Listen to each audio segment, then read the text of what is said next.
तर स्वागत आहे तुमचं शेतकरी वाइब्स या चॅनलवरती। तर अंगणवाडी सेविका व अंगणवाडी मदतनीस यांच्या प्रोत्साहन भत्त्याच्या निकषामध्ये आता सुधारणा करण्यात आलेली आहे आणि सुधारणा करण्याबाबतचा जी.आर. देखील आलेला आहे। तर या जी.आर. मधून आपण कशा प्रकारची या निकषांमध्ये प्रोत्साहन भत्त्याच्या निकषांमध्ये कशा प्रकारची सुधारणा करण्यात आलेली आहे याविषयीची माहिती पाहणार आहोत व दरामध्ये देखील कशा प्रकारची सुधारणा करण्यात आलेली आहे याविषयीची देखील माहिती पाहणार आहोत। ही माहिती जर तुम्हाला आवडली तर आपल्या चॅनलला सबस्क्राइब करून या व्हिडिओला एक लाईक नक्की करा। तर चला, तर तुम्ही पाहू शकता हा आहे तो जी.आर. आणि या जी.आर. चा विषय तुम्ही इथे पाहू शकता। एकात्मिक बाल विकास सेवा योजनेमधील अंगणवाडी सेविका व अंगणवाडी मदतनीस यांच्या प्रोत्साहन भत्त्याच्या निकषांमध्ये सुधारणा करण्याबाबत आणि हा जी.आर.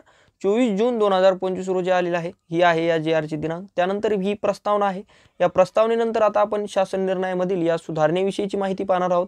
एकात्मिक बाल विकास सेवा योजनेअंतर्गत अंगणवाडी सेविका व मदतनीस यांचे प्रोत्साहन भत्त्याकरिता संदर्भित क्रमांक 1 येथील 4/10/2024 रोजीच्या शासन निर्णयान्वये विहित करण्यात आलेले निकष अधिक्रमित करण्यात येत आहेत।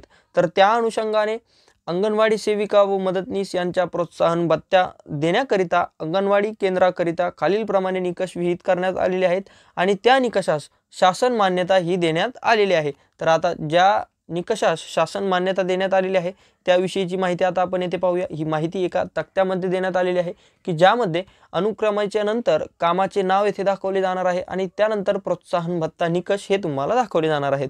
तर सुरुवातीला असणार आहे समुदाय आधारित कार्यक्रम CBE। तर त्यासाठी दरमहा किमान 2 समुदाय आधारित कार्यक्रम CBE कार्यक्रम घेणे व त्यांची पोषण ट्रॅकवर नोंद घेणे अशा प्रकारचा प्रोत्साहन भत्ता निकष हा असणार आहे।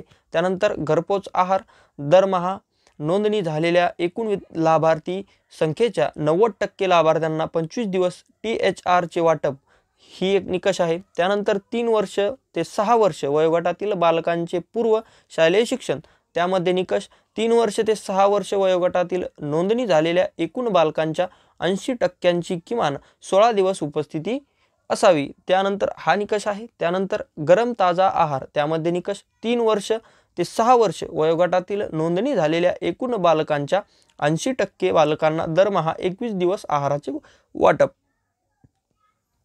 त्यानंतर आहार आरोग्य दिवस दरमहा 1 आहार आरोग्य दिवस कार्यक्रमाचे आयोजन करणे व त्याची घोषणा ट्रॅकवर नोंद घेणे। त्यानंतर अतिरिक्त कुपोषित माध्यम कुपोषित त्यानंतर अंगणवाडीमधील आता आपण हा निकष पाहत आहोत सॅम व मॅम बालकांचे प्रमाण मागील महिन्यांच्या तुलनेत कमी झालेले असणे हा निकष आहे। त्यानंतर स्वयं आत्ताच नाही हे वरचा आहे स्वयं वजन मूग माध्यम कमी वजन त्यामध्ये असलेल्या बालकांचे प्रमाण बीडच्या सरासरीपेक्षा कमी असणे। त्यानंतर HCM गरम ताजा आहार व THR घरपोच आहार साठा नोंदणी पोषण ट्रॅकवर दरमहा अहवाल हा निकष आहे।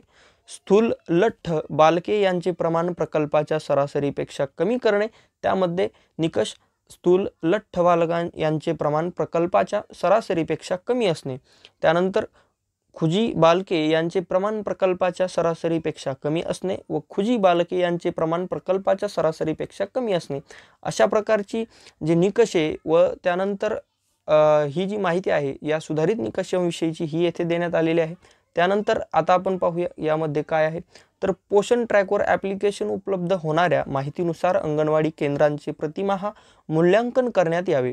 तर तदनुषंगाने उपरोक्त नमूद 10 पैकी किमान 7 निकष पूर्ण करणाऱ्या अंगणवाडीतील केंद्रातील अंगणवाडी सेविका व मदतनीस यांना खालील प्रमाणे प्रतिमाह प्रोत्साहन भत्ता अनुयायी राहील। तर त्यामध्ये अंगणवाडी केंद्राकरिता किमान पात्र निकष संख्या येथे देण्यात आलेली आहे।